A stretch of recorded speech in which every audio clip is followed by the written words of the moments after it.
The moment the crowd booed, Mark Carney stood up. It was supposed to be a smart, easy interview, former Bank of England. Governor Mark Carney appeared on Jimmy Kimmel Live to promote his new book and talk economics in a relatable way. But 3 minutes in, it was clear something was off.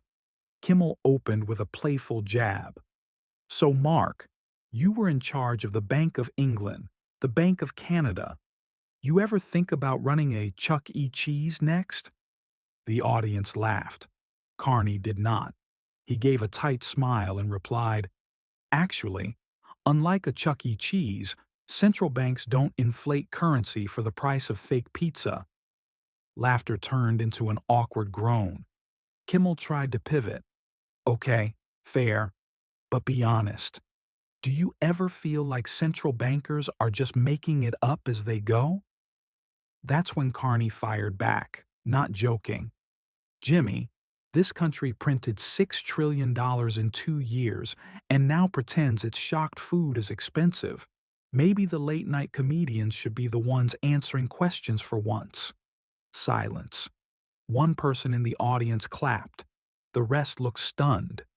Kimmel leaned back. Wow, that's not the vibe. Carney leaned forward. No, the vibe is fake laughter while the economy collapses. Maybe that's the joke. At that moment, security stepped forward. Carney didn't resist, but he stood up calmly, mic still hot. His final line? They don't want truth. They want ratings.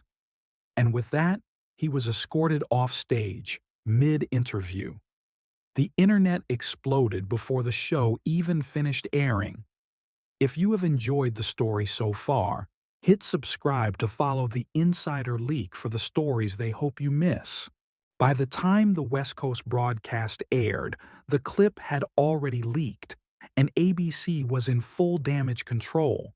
Someone in the audience had captured the entire moment from a side angle, a shaky, slightly zoomed-in video showing Carney standing up, confronting Kimmel directly, and refusing to leave until security intervened. What the edited broadcast cut out? Carney's final words as he pointed toward the crowd. They're not laughing because it's funny. They're laughing because they're told to. The camera then caught Kimmel quietly saying into his mic, Can we cut this? But the mics didn't cut fast enough. Carney turned toward the band and muttered, I warned them I wouldn't do fluff. This show is fluff.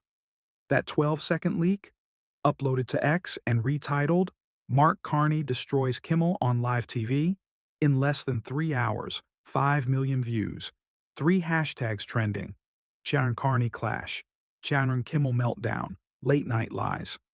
Dozens of YouTubers re-uploading reaction videos with titles like Carney Went Off and They Couldn't Handle It.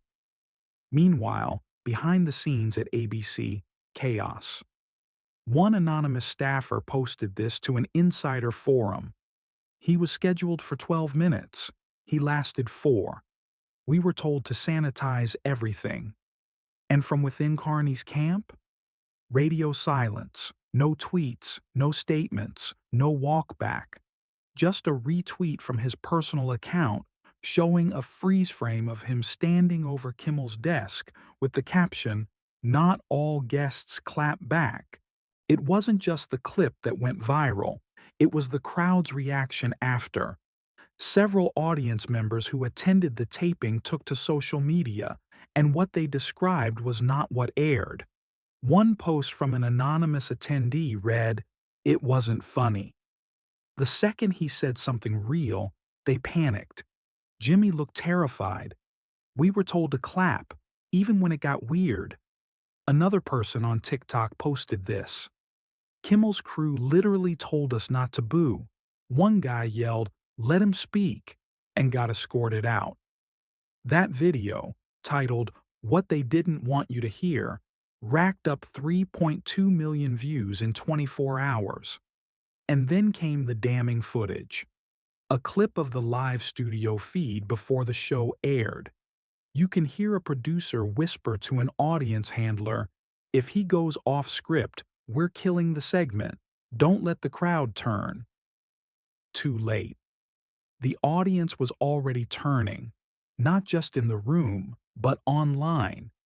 Thousands flooded Kimmel's social posts with emojis. Old clips resurfaced of him laughing at economic struggles during past segments. Some even launched the hashtag #Kimmel silences truth. By morning, Kimmel's team had turned off comments on multiple videos. Meanwhile, a former guest posted this cryptic tweet: "I've been on Kimmel. They pre-screen everything. If Carney got through, someone let him through." The question wasn't just why Carney went off. It was how he even got that far. And the network? Silent. No statement. No apology. No footage re-airing. It was as if the interview never happened. At 2:17 a.m., an anonymous email hit the inbox of 3 independent news creators. Subject line: "This is what actually happened in prep." Attached was a low-res video file, no watermark, no credits, just a backstage camera angle and a caption timeline. It showed Mark Carney backstage before the segment, calm, reviewing notes. Then, a producer walks in, the same one credited for booking high-profile political guests. Their exchange was quiet until the producer said, "Just keep it light. No central banking speeches, yeah? We've had enough doom on this show this week." Carney's response? "I was told we'd be discussing policy, not pizza jokes." The producer laughed and said, "Right. But the crowd's here to laugh, not think." That sentence was the spark. Fast forward 10 minutes. Another camera angle, this time from the control room. A voice is heard saying, "If he throws heat, we mute him." Just patch in a crowd, laugh, and cut early. They had already planned the kill switch. The clip ends with a subtitle. They knew. They just didn't think he'd call their bluff. The video spread like wildfire. Within hours, it was picked up by major channels, labeled uncorroborated but consistent with known guest protocols. Journalists began digging deeper. Former guests confirmed similar treatment. One comedian posted, "They told me not to mention inflation during a gas price joke. I thought they were kidding." Public opinion flipped again. Now the outrage wasn't just about Carney being rude. It was about late night being scripted PR disguised as comedy. And suddenly, Jimmy Kimmel wasn't just the host. He was the face of the filter. 3 days of silence. Then, without warning, Mark Carney posted a video. Black background, no music, no flashy intro. Just him, in a plain chair, looking directly into the camera. The caption: "They asked for comedy. I brought facts." In the video, Carney doesn't yell, doesn't even raise his voice. I was invited to the Jimmy Kimmel Show to speak about inflation, interest rates, and the cost of living. I was told it would be informative and entertaining. Instead, I was asked about Chuck E. Cheese. He pauses. I wasn't removed for being rude. I was removed for being real. He then addresses the leak. "Yes, I knew I'd be cut off." They rehearsed it backstage. That audience wasn't confused. They were manipulated. And so are you, every night. The final 15 seconds are what set the internet on fire.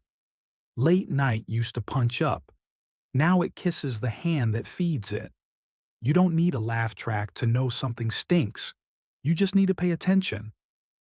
The video ends without a fade. No branding, no donation links. Just silence.